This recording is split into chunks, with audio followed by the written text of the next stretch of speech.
Have you ever walked into your home and felt overwhelmed instead of at peace? Like the noise, the stress, the spiritual heaviness follows you from room to room. If so, you're not alone, and you don't have to live that way. I know what it feels like to long for peace and to crave God's presence in the middle of all of the chaos. I know what it is to live in a home that is filled with stress, so much stress that it brought in fear. I know what it is to have the TV blaring from the time you get up to the time you go to bed, whether it's news or nonsense TV, and half the time people aren't even watching. I know what it is to be in an atmosphere where the spirit feels so heavy in the room that it actually brings anxiety and depression. I know what it is to be in the middle of chaos. I remember when my husband and I were renovating a 100-year-old Victorian, and the mess and the chaos that brought. It was anything but peaceful.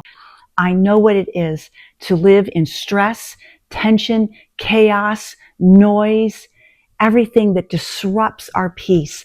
I know that. I understand that. But I longed for peace. I longed for a sanctuary. I longed for a place where my soul could breathe.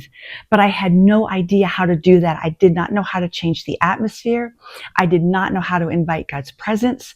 I didn't know how to do any of those things until my friend showed me how. Maybe you felt that way too. Maybe your home feels busy, loud, tense, or spiritually dry.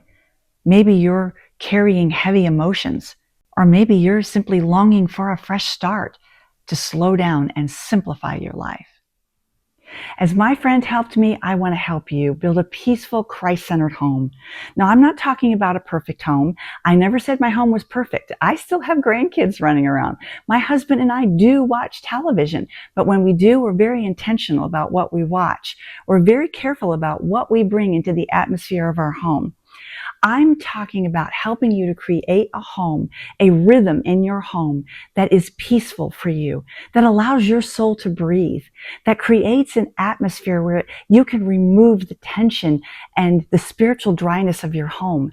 I want you to have a peaceful home that heals and restores and invites God's presence into every room. So in this video series, here's what we're going to be talking about. How to spiritually cleanse your home. How to shift the atmosphere when things feel heavy. How to speak blessing over your family. Practical ways to create rhythms of peace. How to make your home a place of healing and hospitality. And how to welcome God's presence in simple, powerful ways. If you are ready for peace, joy, and the presence of God, if you are ready to create the sanctuary your soul craves, then take my hand and let's build that peaceful home together.